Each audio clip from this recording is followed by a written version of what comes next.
मी काही संयम बियम सोडलेला नाही. ते तर काल माझ्यावरती गुन्हा दाखल करा मागणी करत होत. मी असंसदीय शब्द कोणताच वापरला नाही. ना धनंजय मुंडेंच्या विरोधात वापरला, ना पंकजाताईंच्या विरोधात वापरला, ना वाल्मिकांना कराडांच्या बाबतीत वापरला. तरी माझ्यावर गुन्हा दाखल करा. ह्या आपल्या ताई आहेत अंजली ताई, त्यांच्यावर गुन्हा दाखल करा. अजून कोण बोललो, जितेंद्र आव्हाडवर गुन्हा दाखल करा, संदीप क्षीरसागरवर गुन्हा दाखल करा, बजरंग सोनवणेवर गुन्हा दाखल. अरे म्हणजे तुम्हाला बोलायचं सुद्धा नाही. लोकशाहीमध्ये आम्ही बोलतोय ना, हे अभिव्यक्ती स्वातंत्र्य आहे. हे डॉक्टर बाबासाहेब आंबेडकरांनी आम्हाला दिलेलं आहे. तुमच्या दबावाखाली आम्ही गप्प बसणार नाही. बाबासाहेबांनी अधिकार दिलाय, बाबासाहेबांचा अधिकार आम्ही वापरणार. आम्ही अभिव्यक्ती स्वातंत्र्य दिलेलं आहे, अभिव्यक्ती स्वातंत्र्याचा आम्ही निश्चितपणे हे करणार. जरांगे पाटील बोलले म्हणून तुम्हाला आत्ता राग येतो हा, तर तुम्ही सुद्धा जरांगे पाटलांवरती कोणत्या खालच्या दरावरती तुमचेच लोक, या सोशल मीडिया कोणाच्या आहेत? हे जनरल समाजाची सोशल मीडिया आहे का? तुम्ही त्यातले अकाउंट उघडून बघा ना, सगळ्याचे ते काय ते ब्लॉक केलेले असतात. काय म्हणतात ते मला profile picture blocked profile picture वरून तुम्ही सगळ्यात विष कालवण्याचं काम जर कोणी करत असेल तर ते कोणाची हे करते ना सोशल मीडिया, ती अगोदर तपासून. पण तुम्ही ही सगळी जी आरोपांची राळ उठवलेली आहे अण्णा, त्याच्यामुळे सरकारच्या इमेजवरती परिणाम होत असं तुम्हाला वाटत नाही का? सरकार तुमचं नव्याने आलेलं आहे. आमच्या मुख्यमंत्री, तुमच्या सरकारमधल्या एका मंत्र्यावरतीच तुम्ही गंभीर स्वरूपाचे आरोप करताय. गंभीर स्वरूपाचा काय, फक्त त्यांच्यावर खुनाचा आरोप नाही केला मी अजून.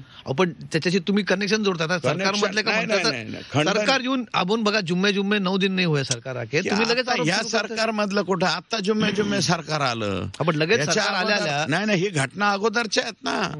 जे त्यांच्या बंगल्यावरती बैठका झालेल्या आहेत त्या बैठका अगोदरच्या आहेत. त्या बैठका अगोदरच्या आहेत, त्या आत्ताच्या बैठका कुठे आहेत? हे नवीन सरकार आले त्यावेळेस एकनाथराव शिंदे साहेब मुख्यमंत्री होते, आमचे साहेब उपमुख्यमंत्री होते, अजितदादा उपमुख्यमंत्री होते. आत्ताच्या सरकारमध्ये आम्हाला थम्पिंग मेजॉरिटी दिलेली. महाराष्ट्रामध्ये असं मॅन्डेट कधीच दिलेलं नाही, पहिल्यांदा मॅन्डेट दिलाय. आणि भाजपाला सर्वाधिक जागा जास्त निवडून दिल्यात. म्हणजे चेहरा जेव्हा आहे. आणि आता बघा ना, लोकांचा विश्वास कोणाकडे आहे? न्याय कोणाला मागायचा आहे? आम्ही फक्त देवेंद्र फडणवीस साहेबांनाच न्याय मागू शकतो. देवेंद्र फडणवीस साहेबांच्या याच्या बाबतीत. आणि जरांगे पाटील एक शब्द सुद्धा बोलले नाही देवेंद्र फडणवीस साहेबांच्या बाबतीत. नाही, देवेंद्र फडणवीस साहेबाबद्दल जरांगे पाटील काय बोललेत का? मग ज्या वेळेस तुम्ही जरा म्हणजे देवेंद्र फडणवीस साहेबांना टरबुजा कोणी केलं, खरबुजा कोणी केलं, कोणाच्या सोशल मीडियाने केलं, कोणाच्या केलं? हे काय ह्याच नेत्यांच्या, जे आमच्या जिल्ह्यातले नेते आहेत यांनीच केलं ना. धनंजय मुंडेंनी केलं की पंकजा मुंडेंनी केलं? दोघांनी बी केलं. दोघांनी केलं असं म्हणतो. जरांगे पाटील समर्थक आहेत ते. जरांगे पाटलाचे समर्थक पण बोलत होते. तुम्हाला मी दाखवू का अकाउंट देवेंद्र फडणवीसांवरती? जरांगे पाटलांनी कुठली भाषा वापरली? अतिशय खालच्या दर्जाची वापरली. मग त्यावेळेस तुम्ही जरा देवेंद्र फडणवीस साहेबांची बाजू घेतली का? यांनी घेतली? कोणी नाही घेतली. सगळ्यात अगोदर ट्रोल करायला तुम्हीच होते. जरांगे पाटलांच्या सोशल मीडियाने ट्रोल केलं म्हणून तुम्ही म्हणता, मग अगोदर तर ट्रोल तुम्ही केलं ना. तुम्ही काही मग देवेंद्र फडणवीसांना अतिशय खालच्या पातळीवरती अतिशय लज्जास्पद, त्यांच्यावरती, त्यांच्या सौभाग्यवतीवरती, त्यांच्या एकूणच सगळ्या कारकिर्दीवरती सगळ्यात जास्त ट्रोल कोणी केलं? सगळ्यात अगोदर ट्रोल कोणी केलं? पंकजाताई मुंडेंच्या ह्याच यांनी केलं. आणि आता ज्या वेळेस तुम्ही मंत्री झाला, हे झाला की लगेच लक्ष्मीनारायणाचा जोडा अमुक टमुक तुम्ही टाकता. आत्ता टाकता होय?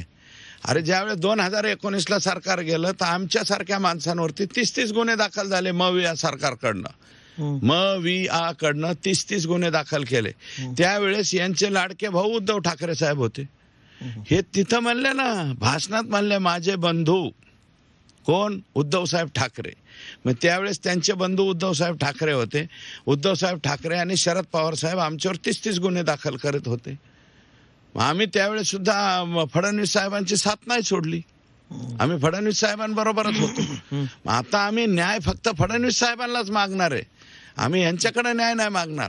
अजितदादांना एकदा जाऊन भेटू, मायबाप न्याय द्या, बरं का. तुम्ही जे म्हणत होता की धनंजय मुंडे मंत्री झाले तर तपास निष्पक्षपणे होऊ शकत नाही. होणार नाही हे माझं नाही म्हणणं, प्रकाश सोळंकेंचं म्हणणं आहे. ते 5व्या टर्मचे आमदार आहेत, राष्ट्रवादीचे आहेत, घड्याळाचे, आमच्या पक्षाचे नाहीत. पंकजा मुंडे झाल्या पालकमंत्री चालणार आहे का? नाही, आम्ही पालकमंत्रीपद सांगितलेलं आहे. देवेंद्रजी फडणवीस नाही तर अजितदादा, नाहीतर एकनाथ शिंदे साहेब, तिघा